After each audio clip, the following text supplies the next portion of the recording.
Thanks for making this happen. I think this is so incredible, just actually working our way to Purim by learning the Megillah. It's really just magnificent. I'm so happy for everyone who's involved in this, and I'm happy to be involved in this. I also want to say I have some faces that I know on this screen, and it makes me very, very happy to see the faces that I know, and I look forward to meeting the faces that I don't know. So here's what we're going to do for the Yes, next little just while. wait, just to Oh, that point, Elana is coming to Ir Yamim Renan, Ir Yamim yes, Netanya Bezrat Hashem, May, in May. whatever Um, that Sunday is. so May that is going to happen. She can meet all of you face to face. That's right. That could happen. That would be fantastic. So I think it's May 4th. That's the Sunday. That's Star Wars Day. May the 4th be with you. So here's what In we're going to case you be. haven't, sorry to interrupt. In case you haven't seen, Bakasha. Elana is now co-host, so you can share. Oh, that's great. Thank you so much. Okay, so basically what we're going to do is I want to talk about the dual loyalty question.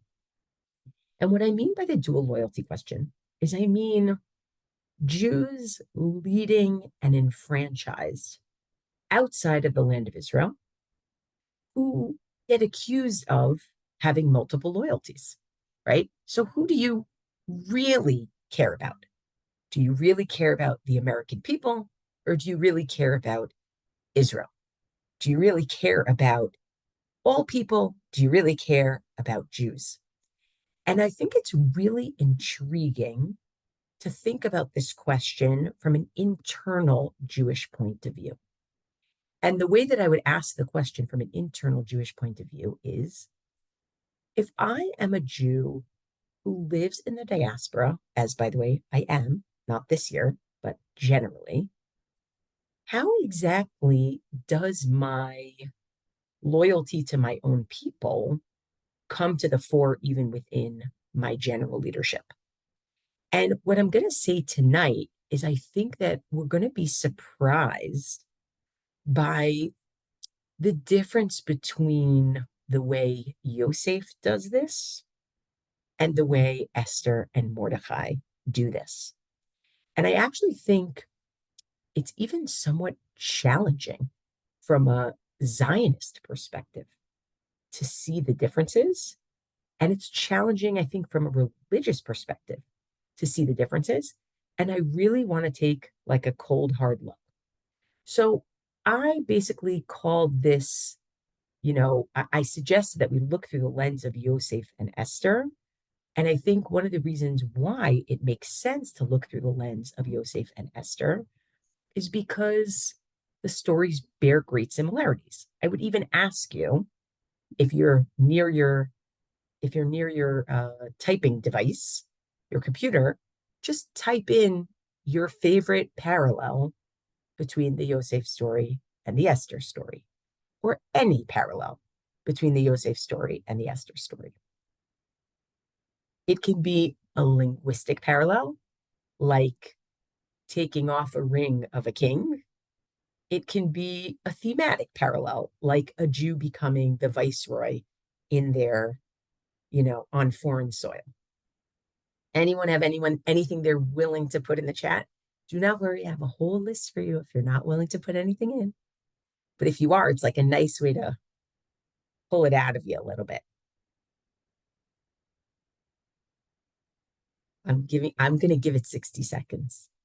There we go. A minority becomes royalty. Beautiful.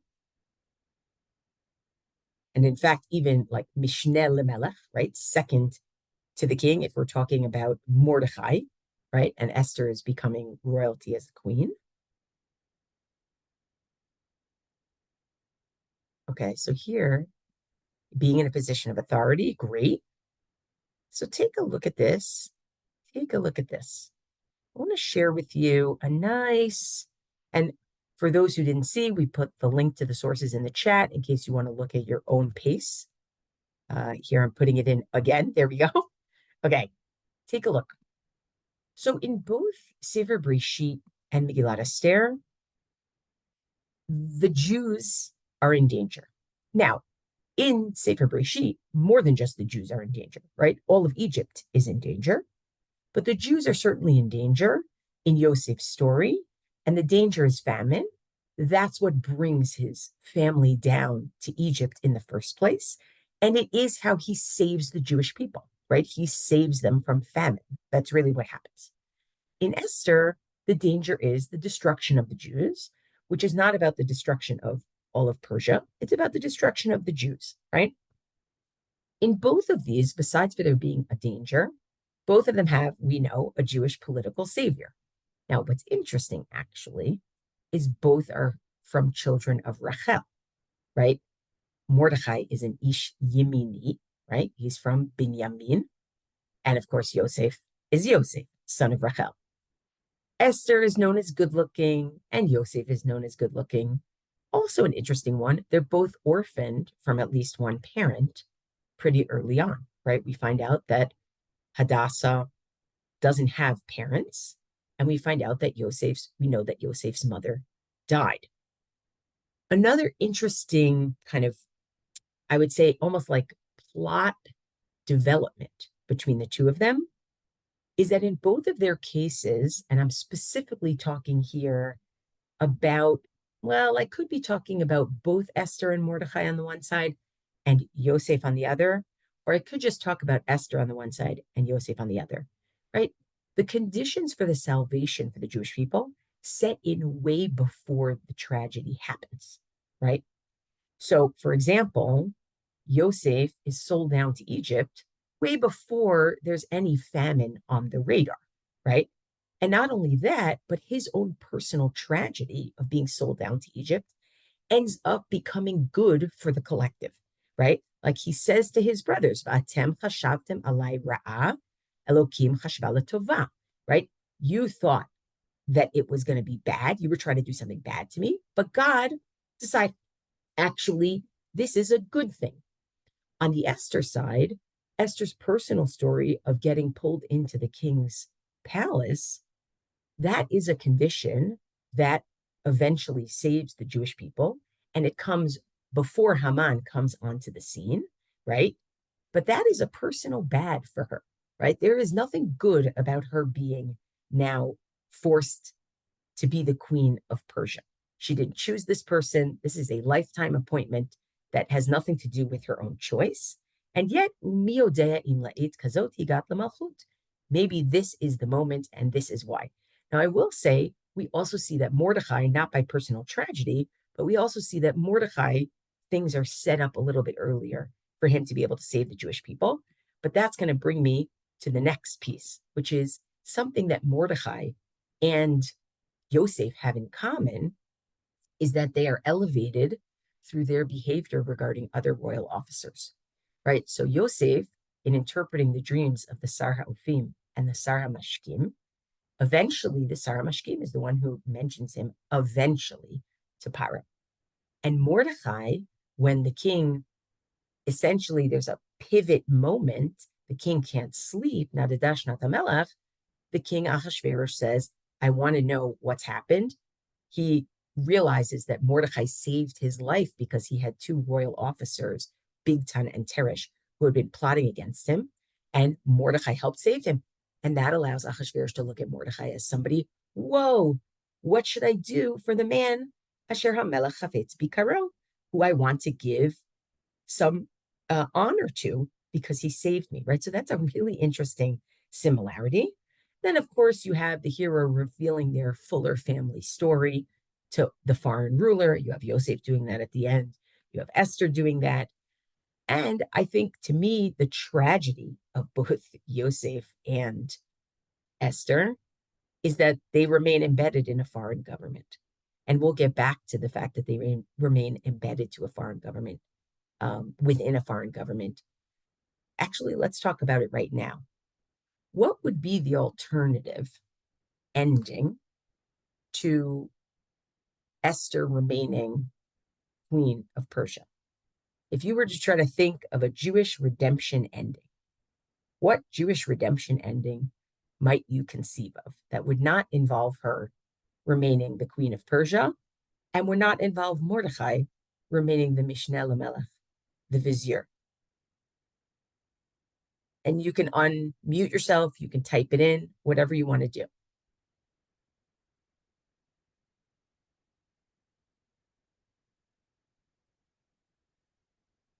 Well, here's something to think about.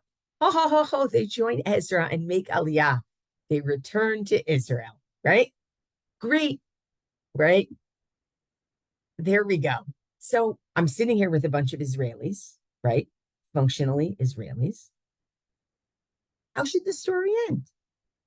They should make Aliyah. No? Okay, great. Just leave that in the back of your mind. We're going to get to it later. But suffice it to say, there's enough here, besides for finding, like, I think it's very beautiful to find linguistic parallels, but I think sometimes linguistic parallels are a little bit overwrought because sometimes it's just the way the Tanakh says things, right? So it's like, okay, so if the Tanakh says, Vayitav Bnei Hamelech or Hayitav Bnei Hamelech, that's the way the Tanakh says things. But before we get to, the questions of returning to Jerusalem and how they manage their dual identity, I do want to point to one parallel that I think is very highly overlooked. And I think it's actually quite significant in terms of the Yosef Esther parallel. And it's not actually a parallel between Yosef and Esther. It's actually a parallel between Yehuda and Esther. And it tells you, when you have two Svarim in Tanakh and one of them seems to echo the other, certainly a lot of that is trying to tell you how you should look at this book in Tanakh that's doing the echoing. But there's also something that it can teach you about the earlier story that it's echoing. So I want to just look, before we get to how all of this tells us about dual loyalty, the comparison to Yosef, and really what we're going to see is the contrasts with the Yosef story, given all these powerful parallels. It's almost a setup to make you notice the, differences. But before we do that, I actually want to think with you for a minute about how Megillat Esther reflects back on the Yosef story. And maybe one moment of, I don't know, maybe it's critique. I'm not sure what it is, but let's take a look together and we'll see what you think. Okay. Let me share my screen. And anybody who wants to see the sources, there is it's linked in the chat. Okay, take a look. So notice this one. You ready? So of course, Esther is talking to, Achashverosh, and we have Vatosef Esther, Vatidaber lifnei hamelech, Vatipol lifnei raglav, Vatevk Vatitchanin lo lahavir et ra'at Haman ha'agagi, ve'et machshavto asher chashav al Yehudim. She's begging him, just renege, rescind what Haman has decreed. Vayoshet hamelech le'Esther et sharvit hazahav, Vatakam Esther vata'amod lifnei hamelech. Right? So the king obviously cares for Esther and gives her permission to speak. But Tomer im al hamelech tov v'im matzati chen lefanav, if it's good in the eyes of the king, and if I have found grace in his eyes, v'chasher davar lifnei hamelech, and this is a valid thing in the eyes of the king, v'tovani beinav, and I'm good in his eyes, yikatev lahashiv et hasfarim machshevet Haman ben Hamdat ha'agagi. We don't want to fight. We want you to rescind the letters of Haman, asher katav la'abed et haYehudim asher b'chol medinot hamelech, right? Because he essentially is allowing people to destroy us. Now, of course, that's not what the king does. The king instead sends another letter and tells the Jews they can defend themselves. But it's this pasuk, ki echacha uchal v'ra'iti v'ra'a asher yimtza et ami. Because how can I sit by and watch the bad that's going to befall my people? Ve'echacha uchal v'ra'iti be'ovdan moladati. And how will I be able to watch the destruction, essentially, of my moledet, right? Of my, by the way, I just want to point out, for moledet here is not a place, right? Of my people, okay? This has amazing resonance with the Yosef story. When Yehuda is talking to Yosef, not knowing that he's talking to Yosef, and trying to get Binyamin off the hook, when Yosef essentially says, oh, I found the guy who stole my gavia, look at what he says. Ki avdecha aravet na'ar.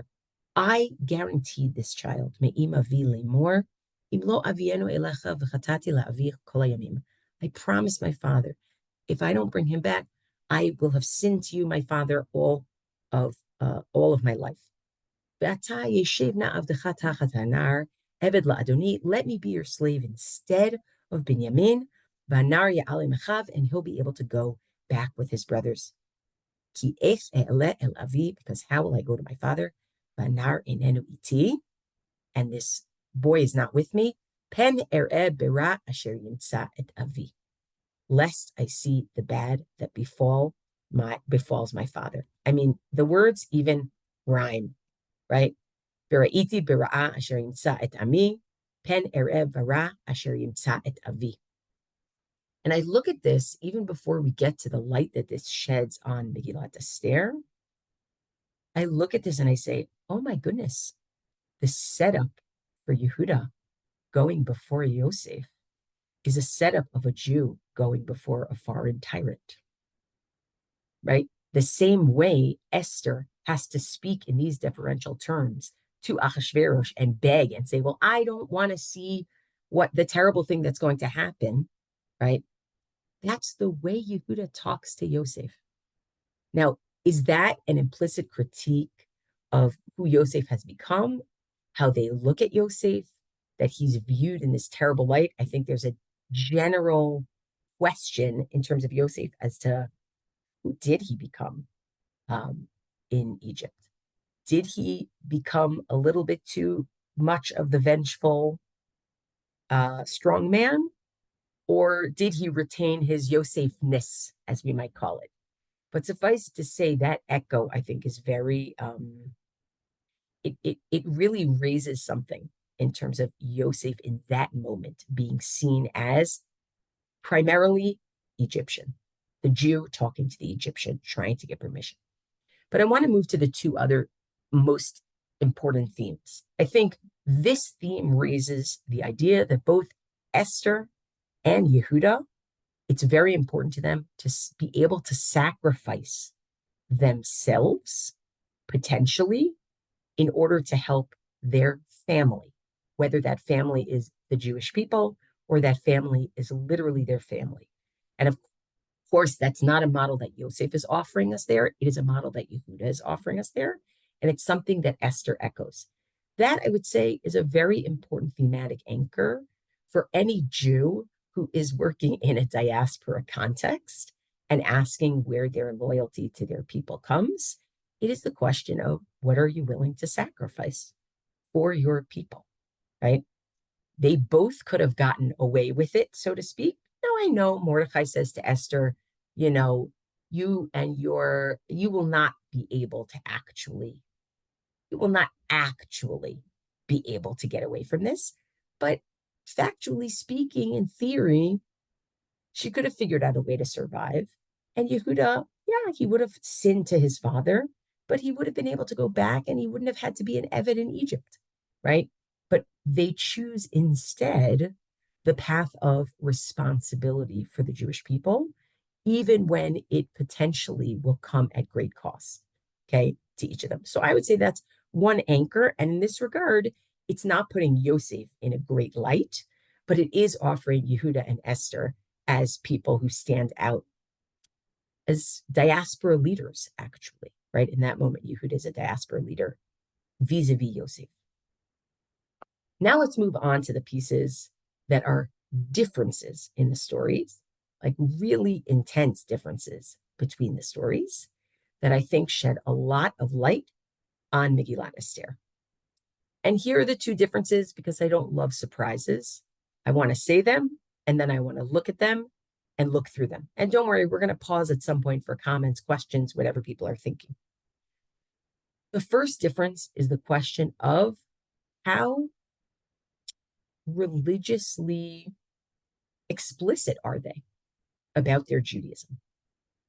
And with Yosef, he's so explicit all the time about the role that God plays in what he's doing, whether it's God playing a role in helping him interpret dreams, or it's God playing a role in reminding him that he can't sleep with Eshet Potiphar, right? But God is always on his lips. Le'umat zot, on the other hand, Megillat Esther, God's not even there. Now, I will say, I think it's interesting to consider when she says, Tsumu alai shloshet yamim, I want you to fast for me 3 days. To me, there's something implicit in there, that there's a prayer kind of, before whom are you fasting, right? Meaning, presumably, you're fasting before God, or perhaps with, Mordecai not bowing to Haman. He doesn't tell him why he's not bowing, but maybe it's in there. But it is really jarring to notice that difference when you start to really pay attention to what you might have expected. So let's take a look at some of the moments in Esther where we would have expected something else. We've grown so used to not expecting it, but we actually would have and maybe should have expected something else. Okay, so let's move down here. Okay, so let's just start with Mordecai not bowing to Haman. Okay, so why doesn't Mordecai bow to Haman? Right? They even ask him, "Vayamru avdei hamelech asher b'shar hamelech leMordecai, madua ata overet mitzvat hamelech?" Why aren't you bowing? Right? And of course, it's great, mitzvat hamelech. And by the way, what does he answer? We don't have his answer, nothing. Vayehi ka'omram elav yom vayom. And day after day, when they say to him, presumably to bow, and then why are you not bowing? V'lo shama alehem, and he's not listening to them. Vayegidu la'aman, they wrote, hayamdu divrei Mordechai, ki yigid lahem asher hu Yehudi. Right? Would Mordechai's, statements win the day because somebody told them that he was a Jew? Meaning Mordecai said, I'm a Jew and therefore I can't? Or somebody, right? Let's assume it's Mordecai who told them. But look at the difference between that and the linguistic, like this language, each day, each day, each day. Look at the difference between that and the way that Yosef talks to Eshet Potiphar, right? He says, and by the way, same words, you'll see. And nenu gadol b'bayit hazeh mimeni. There's nobody greater in this house than I. V'lo chasach mimeni me'uma ki im otach b'asher et ishto. Your husband hasn't kept anything back from me except for you because you're his wife. Ve'ech e'eseh hara'ah gedola zot. How can I do this terrible thing? V'chatati le'elokim. I would be sinning to God. Vayhi kedabra el Yosef yom yom, right?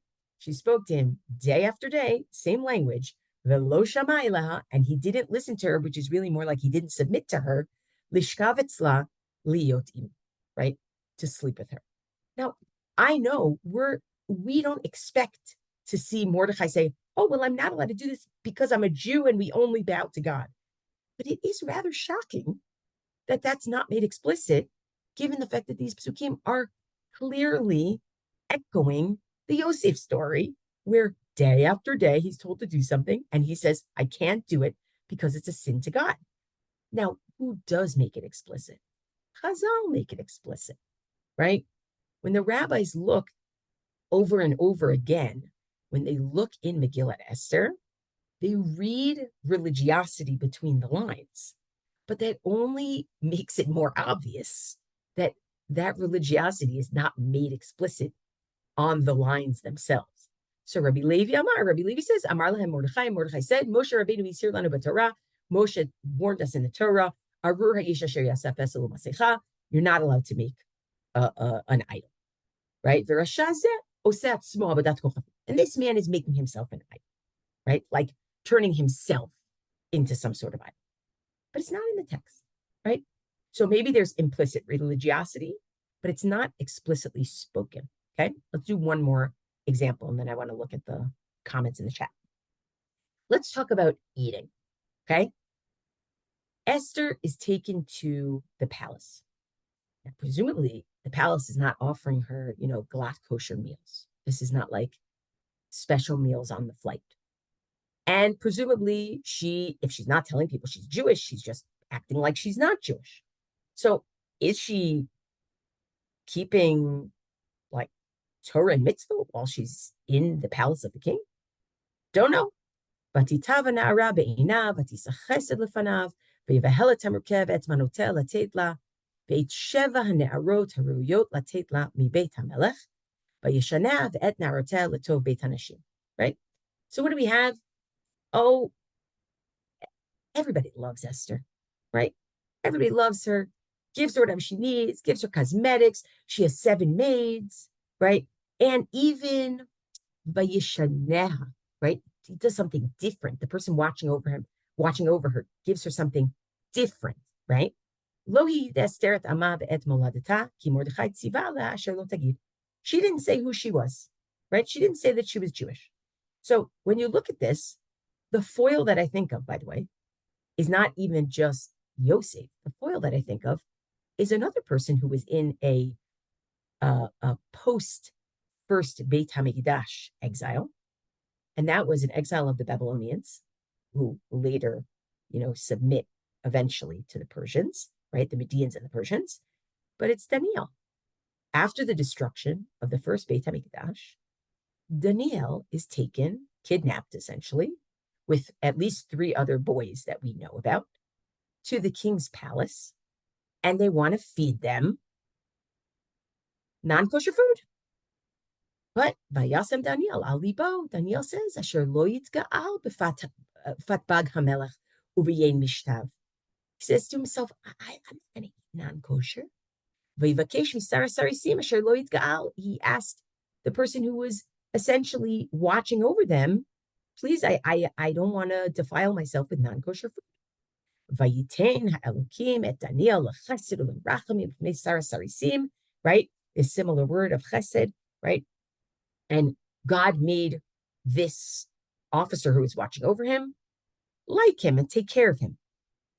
And the Sar HaSarisim, says, well, I'm a little bit worried because if I don't feed you the right food, maybe you're not going to look as healthy as the other kids, and then the king is going to have my head, right? And so look at what Daniel says. He says, Neisna et avadecha yamim asara. Let's do a 10-day trial. V'itnu lanu min hazeronim. Why don't you give us just vegetables? Okay, give us something that's not meat, that's not wine. V'nochla umayim nishtem, we'll drink water. Okay, and see if it works out, right? And what do we see? What are these people eating? They're eating zeronim. That's what they're eating. Instead of eating what everybody else is eating, they're eating zeronim. Now, does it say, just to look at your faces for those who are still on here, does it say that when Esther was in the palace of the king, she asked to only eat kosher? No, it does not say that. In fact, it goes out of its way to say she was pretending not to be Jewish, right? She was pretending not to be Jewish. Very, very different, right? But look at what Chazal do. Chazal do something different. Chazal turn her into Daniel. That Sheva Hanarot, she has 7 maidservants. Amarava, Rava says, Shaita Mona Behen Yemei Shabbat. She used them to count the days to know when it was Shabbat.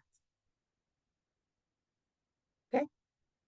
Vayeshanet ve'et narotah, the person who was watching over her gave her special things. Amarav she'achila ma'achal Yehudi. Gave her kosher food. And by the way, Ushmuel Amar she'achila kidale dechazire. Shmuel says, actually, no, it's the opposite. He gave her like pig that would actually be considered a delicacy because special for her because she's so special. And Rabbi Yochanan Amar zeronim, ate the same seeds that Daniel ate. V'chein Homer, just like regarding Daniel, vayhi meltzar noset pat pagam v'noten lahem et zeronim. Right? Whoever was, waiting on them gave them these seeds instead of giving them the regular food. So look at what happens. We have 2 examples so far in terms of religiosity, where it is so clear that the religiosity of Mordechai and Esther is at best implicit, right? It's certainly not made explicit. And what Chazal do is they try to bridge the gap, right? They try to say, no. Mordechai clearly doesn't bow because of his religiosity. No. Esther clearly ate kosher while she was there, right? And I think the attempt to fill the gap, it's really significant. Think about what it looks like to have these stories next to each other and say, wait, we actually would prefer to see Mordecai being a little bit more explicit, like Yosef. Or actually, we would prefer to see Esther insisting that she get kosher food, right? So, what we're going to do is assume that that's what happened, but it's not made explicit there, right? So, what we're looking, yes, of course, whoever wrote Mordecai and Esther wrote the Megillah following the Joseph story. That's why there's linguistic similarity. There's no question in my mind. Oh, somebody wrote that privately. There's no question in my mind that the similarities are purposeful. But I think the issue is, what do you make of the differences, right? The similarities actually make the differences a little bit more bolate, a little bit more obvious to the reader, okay? I want to do one more piece of this, okay? Does anybody have any questions or comments that they want to make so far, right? So far, what we've done is we've looked at overarching similarities between the Yosef story and the Esther Mordecai story. And then we looked at a similarity that I think is often overlooked, which is the similarity between the way Yehuda talks to Yosef and the way that Esther talks to Achashverosh, which I think points out something about who Yosef was at that moment to Yehuda. He was really looked at as a paro figure, but both of them, Yehuda and Esther, are showing at that time that one of the things you need if you are leading in the diaspora is you need to be willing to sacrifice something of yourself for your people. It's not enough for you to have power and to be able to get away scot-free. You have a responsibility to bring others with you. And then we looked at actually a difference, a subtle difference in the story between Esther and Mordecai on the one hand and the Yosef story on the other, where Yosef is always mentioning God on his lips. And not only Yosef, but we also have Daniel as yet another exemplar of a Jew who is representative of the Jews in a foreign palace. And in both of those cases, it's very clear that good, Paul and Barbara, you're thinking, I like this. I don't know if people see what they already wrote, right? It's very clear that the explicit religiosity in one is implicit at most in the other, but it is not brought to the fore in that same way. Now, one thing I want to say, Paul and Barbara, I don't know which of you wrote this, but Haman had not yet done anything, right? Good. Mordecai is actually named as the Judean, but we're going to get to that in a minute, okay? So this second question is also a question of how, not just how do you protect your people, but also how do you bring your dedication to God into the conversation. I want to just pause there if there are comments or questions, and then I want to go to the third. And we didn't say why yet, but we did say, right, Chazal try to fill the gap, right? Chazal say, nope, she ate kosher. Nope, she kept Shabbos. Chazal say, nope, he was saying it's because of Odazara, right? They're filling the gap for us, but that gap needs to be filled. Comments or questions? Okay, let's go to the third. The third is, where is Eretz Yisrael? Where is Eretz Yisrael? I asked you this question at the beginning. What would a good ending to Megillah Esther be, right? What would the right ending be? Now, I don't know about you, but I am seeing all over the world a real outbreak of anti-Semitism. And I think a lot of people who live outside of Israel, and I'm sure people you talk to, ask themselves like, is it time to leave? Am I supposed to stay? Like, what's the end of this story, right? And I think it's really surprising that the end of the Esther story is that they just stay there, right? This whole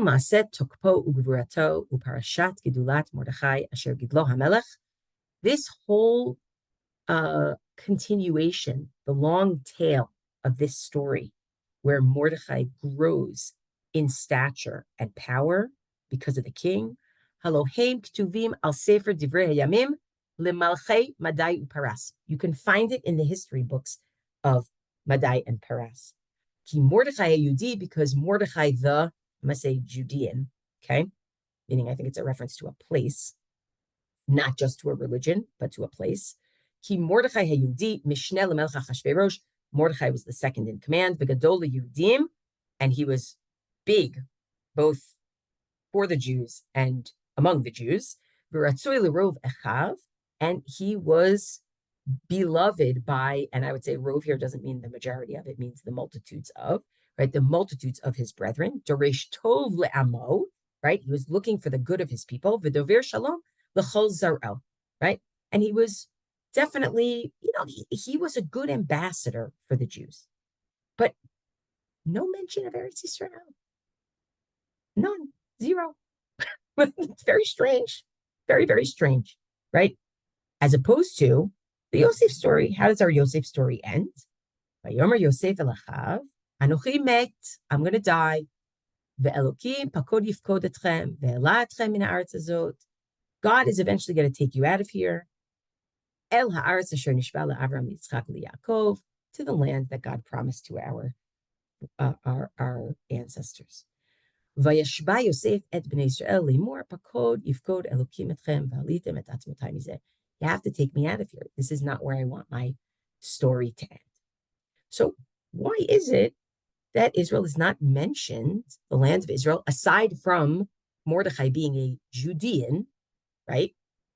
Why is it that it's not mentioned here, right?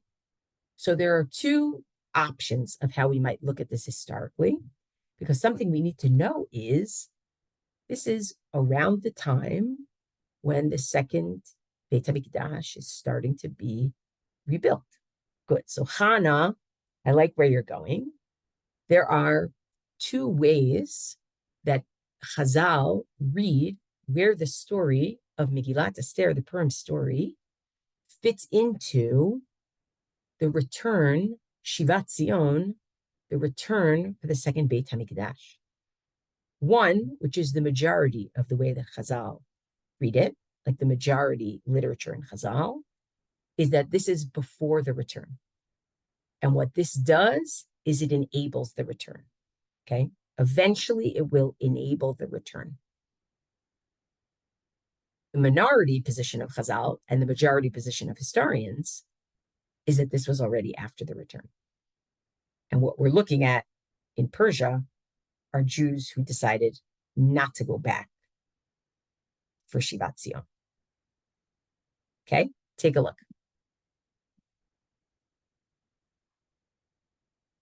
Okay. I'm going to go back to this source in a minute, okay? But just look at this for a moment. Check this out, right? So we have the destruction, and this I have to think, Rabbi Menachem Liebtag, this must be 20 years ago that he put this on the internet, and I've been using it ever since. Korban Bayit Rishon is here, okay? The majority position of Chazal is that this is sort of, Megillat Esther is like before a full Bayit Sheni return, okay? And a minority position of Chazal, and I don't want to get into the fine details because I'm not a historian, to be honest, but a minority of Chazal see Megillat Esther as a good deal after people had already gone back for Binyan Bayit Sheni. Which means that when we say Mordechai is a Judean, in some ways, the question that you should be asking yourself is, what is he doing in Persia? He's a Judean. He should be in Judea, right? So I will say there's a pasuk in, or a few pasukim, I should say, in Sefer Ezra that actually mentions Achashverosh directly. And it goes like this. The Jews are trying to rebuild. And the locals are essentially making it hard for them to build. V'sochrim alehem yoatzim, and they're actually even hiring, counselors who are going to speak against them. Lahafer atzatam kol yemei Koresh melech Paras, ve'ad malchut Daryavish melech Paras. To basically, even though Koresh sent them home to rebuild, for multiple kings' tenures, these people are causing trouble. Uva malchut Achashverosh, and in the time of Achashverosh's reign, b'tchilat malchuto, at the beginning, katvu sitna al yoshvei Yehuda v'Yerushalayim. They wrote an accusation against the people of Judah and Jerusalem. So it is possible, and again, there are voices in Chazal who would not connect this Achashverosh to our Achashverosh, but it is possible that actually what we're looking at is Jews living in two main places at the same time, experiencing different kinds of hardship. The Jews in Judea, in Yerushalayim, trying to rebuild the Beit HaMikdash, experiencing hardship from the locals there, and the Jews who are living in Persia and specifically living in Shushan, who are very entrenched and hiding their Jewish identities to some degree. And that you have those kind of sitting next to each other. And I will say that if that's the case, I guess if whether the Megillah happens before the return or the Megillah happens once the return has already started, but the Jews in Persia are the Jews who decided not to return, either way, I guess I'm not surprised that Eretz Yisrael is not mentioned, right? It's either not mentioned because this is a prerequisite to getting there, or it's not mentioned because these people, they made an active choice not to be there. And for them, this is their diaspora story, which is kind of shocking, actually. And what I will say is, I just included in Sefer Daniel, there's also like a stark relief. Like in Sefer Daniel, he's in exile and he davens in the direction of Yerushalayim. Like there would have been plenty of room to put Eretz Yisrael somewhere in the Megillah, even if it wasn't that they were already back. It could just be any mention of Eretz Yisrael in the Megillah, right? But it's just not there, and it's kind of shocking. And I think it's interesting that you find these strands within Chazal, again, trying to fill in the gaps, trying to figure out like what's going on here? What's the relationship to Israel? So you have in Masechet Megillah, and we see this a lot in the Gemara, specifically in its explanations of Megillat Esther, that Megillah is basically saying they weren't back yet, and they're using the Kalim of the Beit HaMikdash at this party, and they're wearing the Big Day Kahuna at this party. And essentially, the big critique is there is a almost like giving up Yerushalayim Habira for Shushan Habira, right? So Baharoto et Osher Kvod Malchuto, the party showing the splendor. Amar Rabbi Yosef bar Chanina, Milamed Shelabash Big Day Kahuna. So teaches us that Achashverosh was wearing Big Day Kahuna. And it shows you the psukim because one says Yikar Tiferet Gudulato, the other one says Lechavod Latiferet, right?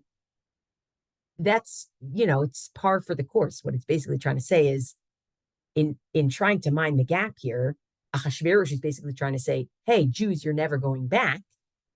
And implicitly, the story of Purim then becomes, no, we are going back, right? We are going to go back. Even though explicitly it doesn't say anything about going back. And there's another strand that I think is very interesting that suggests, no, they had already gone back, but these are the Jews who chose not to. So what is Mordechai, the Judean, even doing there? Look at this. This is called Midrash Panim Achirim. I don't know if anybody's ever seen it. It is a collection of Midrashim from over time. Mordechai Yarad Bishvil. It's amazing. Bishvil Sheyivneh Beit HaMikdash, or maybe Yibaneh Beit HaMikdash. Mordechai went down. He was in Judea. He just went to Shushan because he was trying to help get the Beit HaMikdash rebuilt. Because, of course, there was a sitna. There was an accusation. He was worried that Achashverosh wouldn't let them build it. The Haman Yarad Bishvil Sheyivatel or Yibatel Binyan Beit HaMikdash. And Haman went so that he could stop the thing from happening, right? Shekach Ktiv, because it says, Malchut Achashverosh B'tchilat Malchuto Katvu Sitna Al Yoshvei Yehuda v'Yerushalayim. The book of Ezra talks about it, right? So how is this viewing it? It's saying, no, it's not that Mordechai was Shakua. It's not that he was living in Persia. He only came down to Persia to get the Beit HaMikdash to be rebuilt, right? It's absolutely fascinating, right? It's absolutely fascinating. When you actually think about it, we often talk about the fact that God is not mentioned in the Megillah. We don't often talk about the fact that Eretz Yisrael is not mentioned in the Megillah. And of course, Chazal fill that in too, right? How do they fill that in? They talk about the fact that, well, why is it that we don't say Hallel? Why is it that we don't say Hallel on Purim, right? Well, we said, well, it wasn't a nace that happened in Eretz Yisrael, right? Or maybe the Megillah is the Hallel, but it wasn't a nace that happened in Eretz Yisrael. Or what are walled cities? Walled cities from the time of Yoshua ben Nun. Walled cities from the time of who was talking about walled cities from the time of Yoshua, right? Meaning there's a filling in, there's a filling in of the gaps here. In fact, if I wanted to say this in like in the strongest way I can, like the most shocking way I can, I want you to think about when the Jews fasted for Esther, what the dates were. Lauren, say it. When did they fast for Esther? Pesach. Yep. In a certain sense. And by the way, at the end of the story, what does Esther say? Ilu avadim nimkarnu. If we were only avadim, I wouldn't bother you. But I'm only bothering. In some ways, there is an aspect, there is a chatrani, subversive aspect to Megillat Esther that is like the anti-Yetziat Mitzrayim. It's shocking. Like, they don't leave. Like, what are you doing? You're going to kill 75,000 people around you because that's how many people want to kill you, but you're not going to leave, right? There's something in Megillat Esther that is challenging, I would say. Like, I just want to say it straight out. Hanukkah, much more straightforward Zionist holiday, right? So in America, what do Jews do in America to Hanukkah? We turn it into religious freedom. Shkayach, right? Like, that's what we do because how could we live in America and really celebrate Hanukkah? Except this year, I will say, I guess last year and this year, where Jews are like, no, we have to talk about the nationalistic element of Hanukkah and that we're indigenous to the land and all that. But usually there's like a sanitizing that happens, right? And I would say with Purim, you actually have the opposite problem. You have the opposite problem. You have these people who, not like Daniel and Yosef, where they say, we're Jews, full-throated. We're not going to bow to you because we only serve God. We're not going to eat your non-kosher food. We want to go back to our land. We don't want to be here. That's not our goal. And instead, you have people who are not saying that they're Jewish. They're staying where they are. They don't start a Shivat Sion in that moment. And maybe they even are the ones who didn't go back in Shivat Sion. And so when Chazal look at this, there's a gap that has to be filled in. Now, is that gap is that filling in of the gap, a Masorah that Chazal got that you're really supposed to, on the 15th only Mukafot Choma or Mukafim Choma Mimot Yoshua Binun? Okay, maybe, right? But regardless, there's a Torah Shabbal Peh filling in of the gap. And I'm so curious because, I've never thought about Persia as much in my life as I have since in this last year and a half. Like when I think about Purim, it's very easy to think about Persia because it's Iran, meaning that's actually quite easy. But the non-Eretz Yisrael aspect of it and the hiding of the Jewishness is actually, it's troubling. It's troubling. And I think Chazal were troubled by it, to be honest. I think part of being troubled by it is saying they were using the Kalim of the Beit HaMikdash. How could they do that? Part of being troubled by it is she must have kept Shabbat because it's very hard to look at in that vein. What I will say, and I want to pause and take some comments, what I will say is I think these stories it's a very common story of the Jewish people, right? Like sometimes our heroes don't always come from being able, as somebody mentioned, if you have to deal with a Haman, how are you going to do it? It doesn't always come in that explicit way. Sometimes it comes in more implicit ways, and sometimes it comes in more explicit ways, right? Like that's sort of like the balanced way to look at this as like, well, sometimes you got to be a Yosef and sometimes you got to be an Esther, right? I think that's true. But I also, to Shoshana's promise that I like to ask the hard questions, I really like the opportunity of thinking about how Jews who live in Eretz Israel and Jews who live outside of Eretz Israel think about what redemption means. I really, because I think it's live, I think it's real, and I will tell you, I think that American Jews, I'm talking about from American Jews, I think many people are making Aliyah because they say our story is supposed to end in Eretz Israel. And those who are not, they're asking themselves, well, can't we have a successful Galut story for now? Like they did at the end of Megillat Esther? Like, can't we? To, I just think it's provocative. I think it's provocative, and I think Chazal were thinking about it. I want to pause there. We have 5 minutes. Questions or comments, including, I hate what you said. I think that was terrible. I think that is too chatrani. I don't like it. I'm really No, just trying to bring you what I think is going on. it was none of those things. As someone who comes from Britain, the Jewish leadership in Britain over very many years, their strategy has been don't make a fuss. Don't be too Jewish. Okay, just be a Jew quietly and it'll all be okay. And that's kind of what I see here. Well, so one of the things that I think is considered the redemption at the end of the Megillah is that they're such full-throated Jews. Mordecai, the Jew who is caring about his people, and that's the Geula, right? That is very different from a Geula that ends in Eretz Israel. It's very different from a Geula that's a Yitziat Mitzrayim type. And it's fascinating. Like ultimately, it's the safety to be a Jew and to lead as a Jew. And that's the Geula that we're looking for, right? And Chazal, we're like, no way, this has to presage a Geula of Shivat Zion. It has to. It has to. Like, otherwise, what are we doing here even?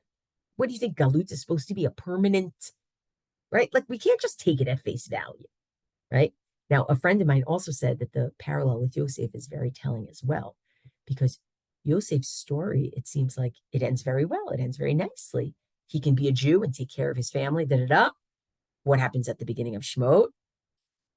Why are these Jews so plentiful and numerous? I'll tell you why they're so plentiful and numerous, because while everybody else was giving all their stuff and selling their bodies to Yosef, the Jews were living just fine in Goshen, right? And so it actually becomes a problem.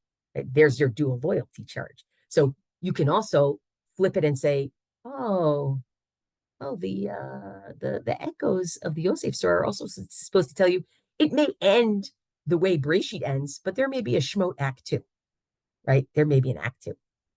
Other thoughts? And I'm going to read the chat. Oh my goodness. Oh my goodness. This is fun. Ahasuerus was gloating the temple's defeat by conquering Babylonia. One does not directly confront power, right? Like you have to know who you're dealing with, right? You have to know who you're dealing with. Great. The end of the story is that the Jews were given permission to, of course, right? Just basic, the ability to live as known Jews, whether it's survival or, but I just want you to compare for a second. Compare the Hashmonaim fighting to the Jews of Shushan and Persia fighting. Is this now a standing army that the Jews have? No, it's totally different. It's a one-time. So I think there's a lot here. And I want to leave people with the thought that the question of how a Jew outside of the land of Israel conducts themselves as a leader has many layers, right? It has the question of what are you willing to sacrifice of your own success on behalf of your people. It has the question of how much are you willing to say, I do or don't do this? Or how much can you say, I do or don't do this because I am a Jew? Not just about saving others, but about being allowed to be a Jew. And the third is, what role does Eretz Yisrael play in your thinking, right? All of these are so live right now for Jews all over the world. And it's almost an act of empathy, I think, for Israeli Jews to think about this, right? It's just an act of empathy of what does Geulah look like and what should it look like. So I want to thank all of you for learning with me. I want to wish you a Freilich and Purim. And kol hakavod lachem that you're spending this time learning. And thank you, Shoshana, for inviting me. Thank you. Thank you, Elana. My pleasure.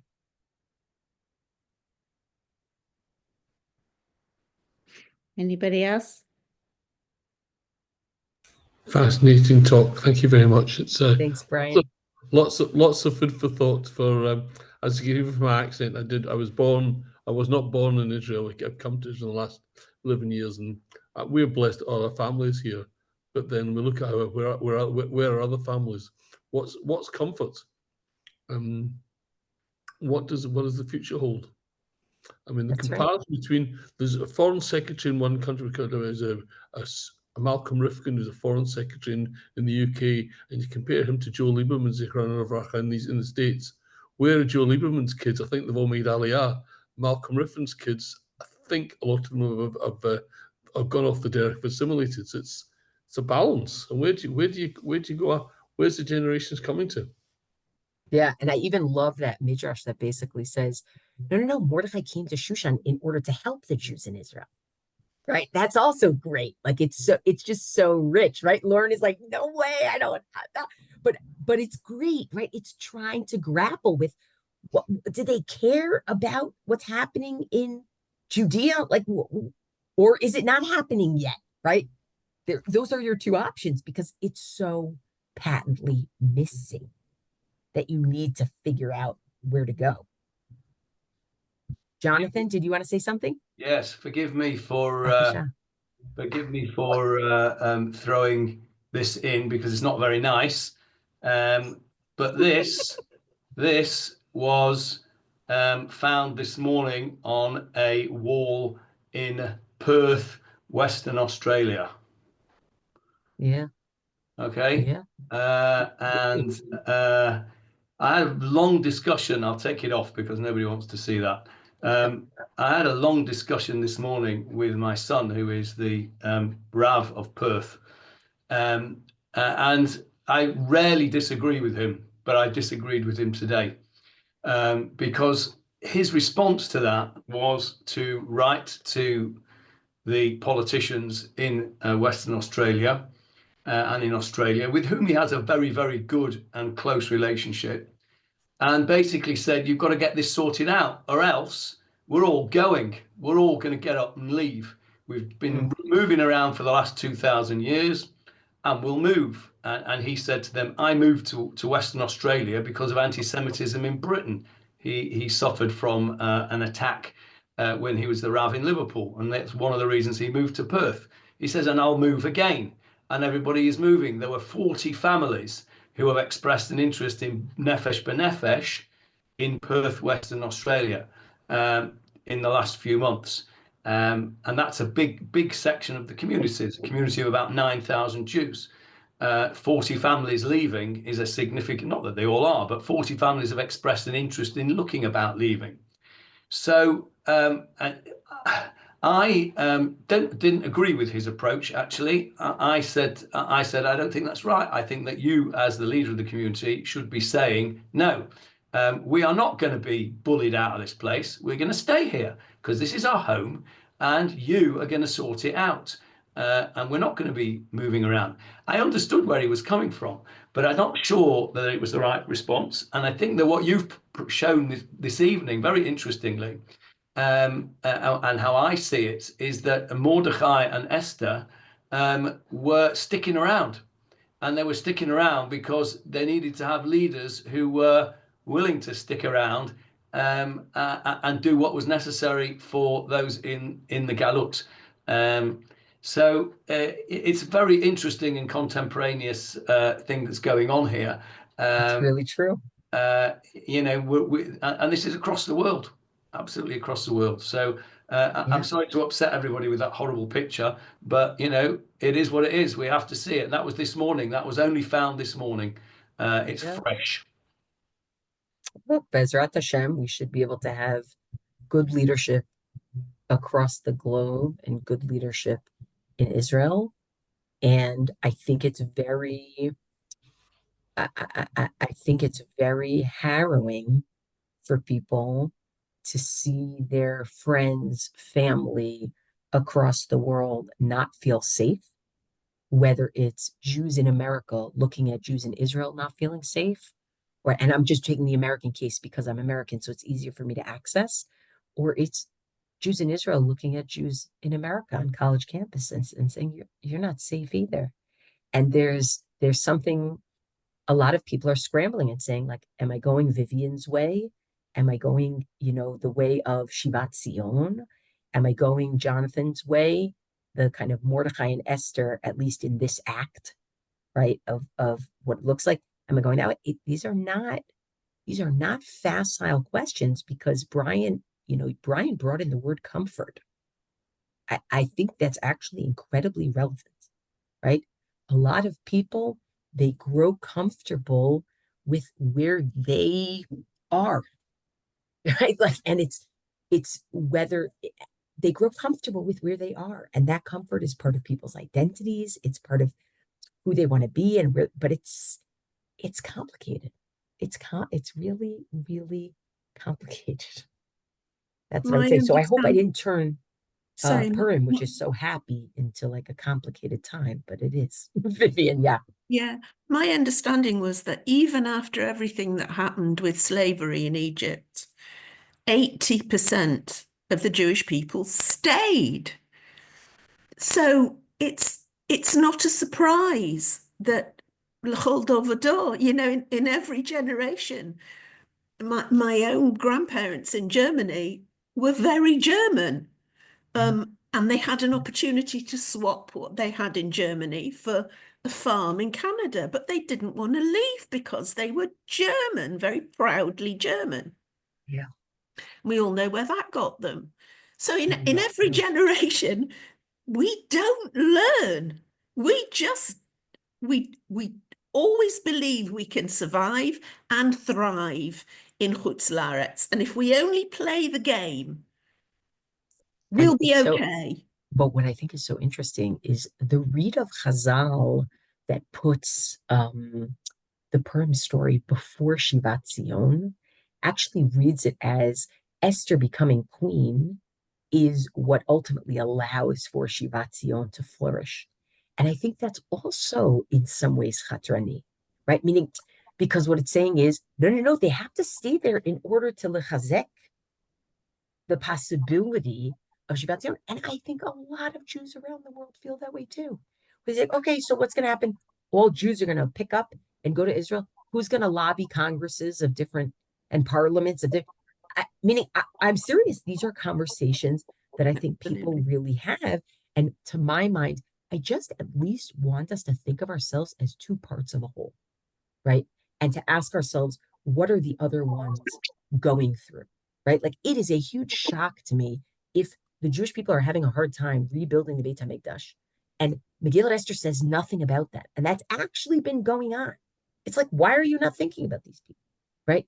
And if it is going on at the same time, the Jews in Yehuda and Yerushalayim, like Ki'ilu, the other Jews don't exist, right? Like, things to think about. Chava, and then I think we should close up just because I want to respect everybody's time. Yes. Yeah. Oh, I wanted to ask if you think that's connected to that Mordechai was Ratzui Lerov Echav. You know, the Gemara says Ratzui Lerov Echav. The word rov there, like the biblical term, actually just means the multitudes of. It doesn't mean the majority and not all, the way we say rov today. And yet, Chazal darshan it, because it's very darshanable in a beautiful way, and say, no, he was Ratzui Lerov Echav v'lo lechol echav. right? To some, the majority, but not all. Why? Because there were some members of the Sanhedrin who were upset that he took up a government post instead of continuing to learn and teach Torah and do psak halacha in the Sanhedrin, right? When I read that, I say to myself, wait a second, what's going on here? Meaning, part of what's going on here is, Mordechai, are you seriously now going to work for the king? You're working for, that's what you're doing? You are a big Talmid Chacham. You should be involved in building and shaping Judaism. And instead, he's Mishneh Lamelech, right? So it's an interesting, that's another interesting theme and trope here, right? There are a lot of themes to Megillat Esther when you're willing to read it carefully, slowly, and then see the way that Chazal read it. You can see things that are critiques of what's going on, or are big questions that they're opening, or aspirations of saying we should do it this way, right? Like interpretation is an act of engaging with something, right? It's not just explaining it, it's also engaging with it. You know, like the Yerushalmi actually says, why is it that they did Ayarot Mukafim Choma Miyamot Yoshua ben Nun? Why are they doing cities that are surrounded by walls from the time of Yoshua? Because in that time, cities in Yerushalayim and cities in Yehuda, as in Judea, were laid waste. And the Jews wanted to show we care about that, right? So that's the read that says it's before Shivat Zion, right? But what is that bringing in? It's bringing in, you can't just celebrate your own. There's a bigger picture. There's a bigger picture here. And that bigger picture matters, right? Something like that. All right, everybody, I'm going to put my email in the chat. And anybody who has thoughts about this and says, oh my goodness, I was thinking about this thing after you taught. Can we talk about it? Right there. I would love, love, love to hear from you. Thank you so much for learning with me. And, you know, Purim's coming. It's coming before you know it, but really Tu B'Shvat first. So enjoy Tu B'Shvat. We're waiting. This is our experience in Israel for the year. We're waiting for our shkedia in the backyard. When is that supposed to be porachat? That's supposed to happen soon, no? Like I'm supposed to see something. So my son's tree started blooming already. Oh, that's beautiful. All right. May that be a portend of Besorot Tovot, good things to come, Bezrat Hashem. Thanks, everybody. Take care. Bye. Amen. Thank you so much, Shoshana. You're the best. Okay.